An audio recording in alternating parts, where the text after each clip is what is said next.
Why don't I have $1 million portfolio? That's what my man Brad asks. I don't think he's asking it, snarkily. I think he's just curious. So, I think. Let's check it out. So he said, could you post a summary of your financial journey? Well, first and foremost, Brad, I have that summary right here. It's called Strategic Money Planning. 8 ways to put your house in order. I should say financial house, but I screwed up the title. And you can find all about it. Extra, read all about it. All right, then he says, according to one of your posts, more than one of my posts, you did not manage to build $1 million portfolio by the age of 50. Why is that? What should you have done differently? All right. Why don't I have $1 million? Is there any reason you need $1 million by the time you're 50? I don't get it. I don't get it. So let's put it this way: I could have I'd probably be bordering on $1 million if I would have stayed at my crappy old job. Let's see, I was 47 when I left USA. I had about $500,000 my 401k or something like that. Um, I went to work for a couple other firms, thinking maybe this is before I had the cojones to start my own financial planning, my YouTube channel, and it wasn't for me. I was done. I was done work for other people. I don't know how else to put it. I was done. I saw the whole hypocrisy of the financial planning industry. It was all focused on investment management, and I wanted to be financial planning. And the benefit of working from USA is it gave you the opportunity to be financial planning, and they don't do it anymore. But the people I know who still work at USA now, Schwab, are still doing pretty good financial planning when all said and done. Not as good as what we did at USA, but pretty good, and the best of the business by far, by far. Now, that's few and far between anymore. And how do you decide if someone's doing the best in business? I don't know what to tell you. But if they're not asking about durable power of attorney, that's one thing right there. If they're not asking about your auto and your homeowner's insurance, that's another thing. You can't be doing financial planning without those two big questions being asked. Are they asking about your auto and homeowner's insurance policy? And the corollary to that, or would be the umbrella policy. Are they not asking you about your estate planning documents, and particularly a durable power of attorney and a living will? That's not financial planning. That's investment management. If they're not even touch on that. And so what I've come to realize is that my skill set was above these firms that were doing investment management. And that sounds arrogant. Don't care. It's just a fact, man. They can talk investments all day long, but if they're not talking financial planning, don't call yourself a financial planning organization, even if you have a stupid CFP. All right, so why don't I have $1 million? Well, I really didn't start making money, Brad, until I was freaking 20 in 2009. I made $80,000 in 2009. What's the equivalent of that today? I don't know, 140. And it really wasn't until about 2012 where I started making well into the six figures. I'd never made more than 300. I'll tell you that right now. So my best year with bonuses was at USA. Probably a couple of years I made over 250, but not in the three. So we'll just say 275. Before that, I was making from basically 6 years, from 2012 to 2017, I was making high 100s and then 2 of those years I'm making high 200s. That's it. That's it. And I said this a million times a Sunday. In 2008, 2007, we made $32,000. Was it 2008 or 2007? I think it was 2007. I can't remember. But anyway, I think it was 2000. But 1 year back then, I remember we were literally thinking of going on WIC, Women, Infant, and Children, because we just had two bouncing babies, and I got taken off commissions. I got taken off salary when I was at Smith Barney. It used to be Legg Mason, then Smith Barney. Now I don't know what the hell it is. Anyway, I got Wells Fargo, I think, and I got taken off salary because they gave you a salary. It was nice for the first 4 years. I was making 54,000, and then for every 6 months it dropped by like 10%, 15% or something like that. But they gave you a base like 35 or something like that, and then they took you off, and then it's just all commissions. And so in 2007, I went straight to commissions, and that was a time everything was just going hell in a handbasket. It was in October 2007 where the bottom fell out. I'll never forget that. And then it went into 2008, and not only was the markets falling, but people were also getting at the market. And so this had a deep impact on me. The markets are falling off a cliff. When my fee structure was based, I probably had 20, maybe 25 million of assets under management. So if that did not happen, that, I mean, at 1%, we'll just say that's, $250,000. I didn't make 250,000. It's called your gross. I don't know if they call it anymore, but gross dealer concession, GDC.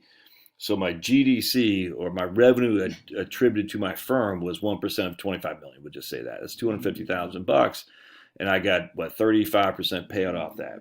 But on a normal trajectory, that 1% we'll just say double in 7 years, just for simplicity, because you're adding money as well as the markets are growing. So now you're at 50 million by the time 7 years comes up, and probably more actually.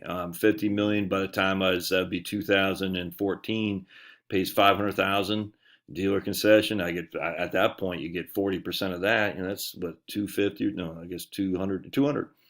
And that's just to retain assets. Yeah, and then you're still adding money. People are still investing. It just, it's a great, it's a great. What's the thought process? It's a great marketing cycle to get you to follow the multi-level marketing that is the brokerage industry. It's all MLM, because essentially you're selling other companies' products, they get paid. You're selling other companies' products on behalf of your company, which gets paid, and then you get paid on that. And at the end of the day, there's 3-4 levels of fees that are coming out of your client's money. And once you see it, you can't unsee it. That's the problem. Once you see it, you can't unsee it, man. And it's and the longer that time happened, the more just what's the word I'm looking for? Not just disenchanted. I said, there's so many layers of fees. And I'll never. And so the kicker for me, I'll never forget this, was I had this Vietnam vet, and this is when I was out. This is when I was working for a firm up in Tennessee. Thought we might live up there to reduce our cost of living. And I love Eastern Tennessee. Love East Tennessee. Hold on. Got where I left off because I had an interruption by this guy. Oh, right here. Look at him. Look out the yard. Oh yeah. So we have some neighborhood kids up. They have 4 kids, couple houses up, and they were just walking by. I want to say, "Get off my yard! Get off my lawn!" The cutest little kids. Oh my goodness, it's just cool watching these kids grow up, man. I love it. And the wife, the mom, she's like, "Sorry about that." Just all joke. I said, "No, get off my lawn." And the one little kid came up, get close to my lawn. I said, "Get off my lawn." And he squeaked. It was so cute. Oh, man, I love it. I could never live in a place there's no kids. I love them, especially trick-or-treating time. Oh, it's the best time in the world. Anyway, so going back to my story. So I was up in Tennessee, and am I recording? Yeah, all right. And we had I'll never forget this, Vietnam vet. He and his wife came into our house. They had like $350,000 in our house, or my office. They had $350,000. He was suffering from Agent Orange. All right, let me close this because Pablo's here. Okay. Check this out. Good boys. Yeah. Hi. And he was suffering from Agent Orange. And the problem was, and I can't remember the whole specifics. I just remember that he was obviously going to die before his wife, and he just wanted to make sure she was well taken care of. And I want to say the VA disability stops at his death for him specifically, even though it's Agent Orange. I can't remember. I'm pretty familiar with this stuff with the military. I just, in this regard, because it's Agent Orange, is more than just a typical VA disability. But that's me. They had $350,000, and they want to make sure they're going to be okay when he died. And he was okay. I mean, he just, his lungs are falling apart, and he was not long for this world. And I just remember looking at their portfolio, and I had inherited them from a previous guy, and they were paying freaking fees on top of fees on top of fees. I'll never forget the guy who we affiliated with, his firm, and I'm not going to say the name, but I'll never forget, he had a private plane. He's flying over the world. He started growing a beard to be, a thought leader, because having a beard makes you a thought leader. He's all over the flying. I said, this freaking pisses me off. That's why I despise the business. I said, you're doing that on the back of this freaking Vietnam vet who was drafted to go fight some stupid effing war on behalf of the American corporatists. It freaking pissed me off. I have nothing but disdain for these people. flying around his private jet, going to all these fancy schmancy shindigs, being a thought leader for the lesson of the day for you producers, what you can do to extract more wealth from your clients. And that right there was it for me. I said, I'm done. I can't do this anymore. I just, it's so infuriating. I feel emotional right now. I just want to go to that guy and say, do you know where your wealth is being built from? You freaking scumbag. It's not being built from clients. It's being built from people, specific people. A guy who's suffering from Agent Orange, who's paying you and your firm and me, because I had to get paid, over almost 3%. I said, if you're going to pay that much, you might as well just do a freaking annuity and get some insurance benefits of it too. I'm still mad by that. And it happens all over the business, multi-level marketing. It infuriates me. All right, so by then, I guess I had $500,000, my 401k. We have a big fat house, but we have 4 kids. You know what I'm saying? My wife doesn't work. She work off and on, but but we never needed huge amounts of money. I mean, I come from poverty. We were on, as I said a million times a Sunday. I was growing up on this stuff right here. And we got the brown, you got the green, and the brown, purple, and the green. Is it green? Or is it orange? Brown, purple, and orange. That's what it was for food stamps. My wife's got 9 brothers and sisters. Her dad died when she was, 14, 15, something like that. Her mom was working as a friggin', something on Kmart. Just neither of us have any money, and we're okay with that. I like having money is better than not having any, but it's not anything like I said. I gotta do whatever I can. Have $1 million. So what's the magic of $1 million? I get it's a nice round number, but what? I never had that. I'll never forget talking to a guy, a great guy, my man Kevin. I won't say anymore. We're driving to do a seminar here in Georgia to talk about trustee services that USA could do. And he's from Minnesota. He just told me, and for some reason he loves I'm not gonna say more, but there's a certain kind of lady he loves, and these certain kind of ladies are spicy, if you know what I'm saying. So he just got divorced. He goes, man, this sucks because I always want to have $1 million by the time I was X years old. And he goes, going through divorce now, I don't have that. He goes, I was like a year out. Now I'm, it just set me back, basically 5 to 10 years. I said, yeah, he's a great guy. I love this guy. But I said, yeah. And I said, that sucks, man. Because it's nice to have the goal of $1 million. I don't blame this guy. But in terms of your financial planning, why does $1 million matter? It doesn't matter relative to your spending. I cannot stress this enough. So the $1 million, so for me, I took out, $130,000 to start this firm in 2017. I took out 100, but I had to pay penalty and taxes. So it cost me $130,000 to take out 100. So I took out a third of my total liquid net worth. You know what I'm saying? And it was friggin' scary, man. In 2018, I made no money at all, none. So it was friggin' scary. So basically, I left a job where I was making, high 200,000 to literally making nothing, and on top of that, taking money out of my 401k, penalty as well to start this. It's friggin' scary. And I'm not even back to where I was. You know what I'm saying? Because that was $130,000. You don't make that back overnight. But on top of that, I will say my debt level is it's not nil because I still have debt on this puppy right here. But my goal is to have this guy paid off. See, the nice thing about me is that I use my experience to share with you guys. I've been a financial planner for going back to 1998. You know what I'm saying? I share my experience, and my experience is the $1 million doesn't mean crap. It's the other side of the equation. An income statement. Income statement is coming in and going out, coming in and going out. Everyone wants to focus on the balance sheet, assets versus liabilities. Don't focus on that. It's okay, but the way you focus on that is to minimize the liabilities.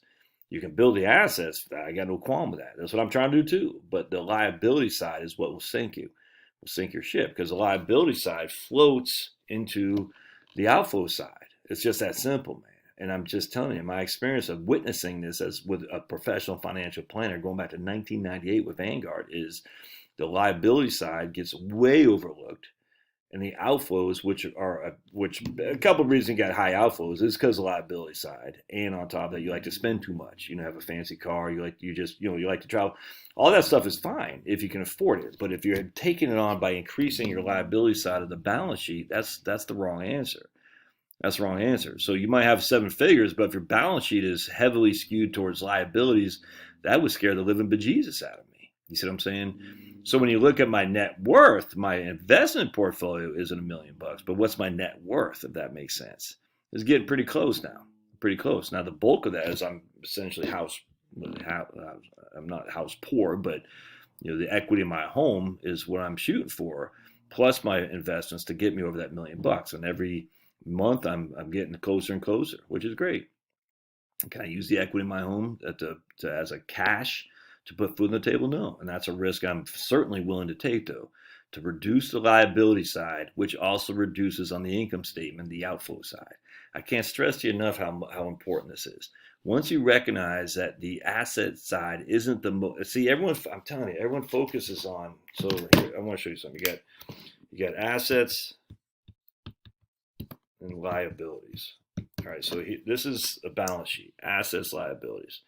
So inherently, by paying down your debt, you're decreasing your liabilities, but you're increasing your assets. It's a twofer, man. Increasing assets, decreasing liabilities. So for every extra $1,000 a month you pay on your mortgage, your liabilities goes down and your assets go up, because that just generated more equity in your home. So a wonderful, wonderful thing. But no one focuses on that. Everyone focuses on assets. They just say, well, what's my assets? I got $1 million. I'm like, well, that's great, but that's not the whole. That literally doesn't mean anything until we put back liabilities.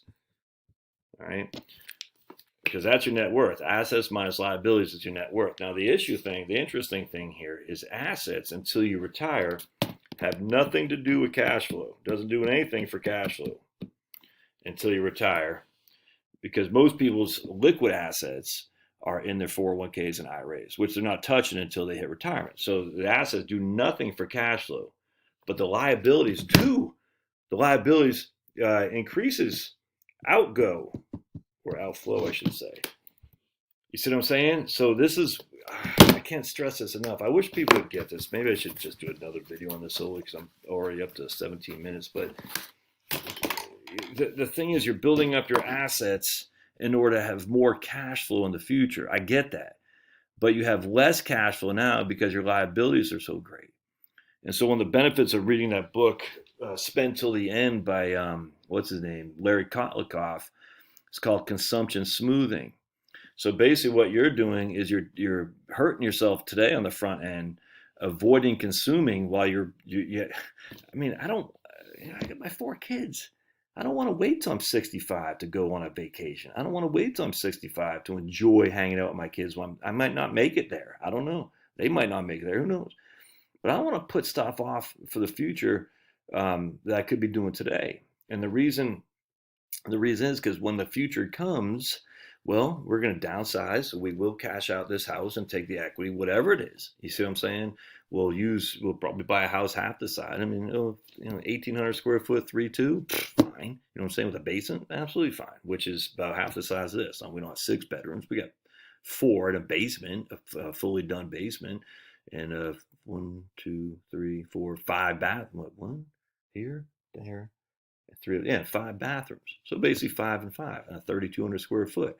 So, and now we're in a high tax area of Fulton County. We won't do that. So we're going to sell this puppy, use the equity, buy a new house, cash money, and then we'll have money left over. That's the goal. It might not come to fruition, but I'm very comfortable with that.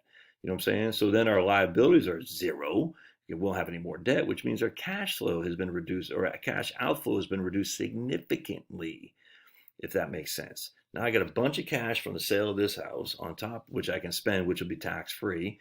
On top of that, whatever my portfolio will be at that point. You see what I'm saying? But I've learned to focus on the liability side, because the liability side says, hey, not only does the liability side cost you money, but it costs you money today, where your asset side doesn't do anything today. It does something in the future, but you still have to live today. And I think a lot of people say, I'm going to save, save, save. And this is what consumption smoothing is. If you actually look at your consumption over the course of a lifespan, you'll recognize that what you're doing is you're limiting yourself on the front end to have more on the back end. Well, A, you might not even be there. B, your kids might not be there to enjoy it simply because they're on their own now. You see what I'm saying? Anyway, I hope that makes sense. So, I'm striving, but it's not my priority to get to $1 million. My priority is to have no debt. That's my priority. And everyone can disagree. That's fine. To each his own. All right, God bless. Love to hear your thoughts.